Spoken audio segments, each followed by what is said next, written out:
परवा दिवशी शनिवारी जो कर्नाटकमध्ये जगज्योती महात्मा बसवेश्वर यांच्या विटंबना ज्या ज्या समाजकंटकांनी केलेला आहे त्याचा प्रथम मी संपूर्ण सूत मिल परिसर अक्कलकोट रोडच्या वतीने त्याचा जाहीर निषेध व्यक्त करतो।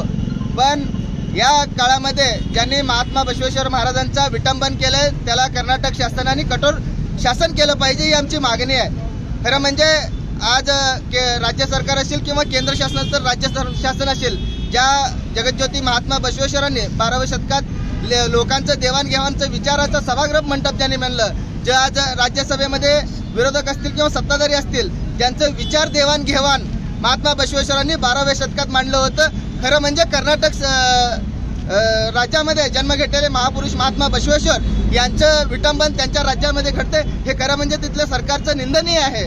खरं म्हणजे अशा ज्यांनी कृत्य केलेलं आहे त्याला कर्नाटक शासनाने कठोर शासन निर्णय घेतला पाहिजे।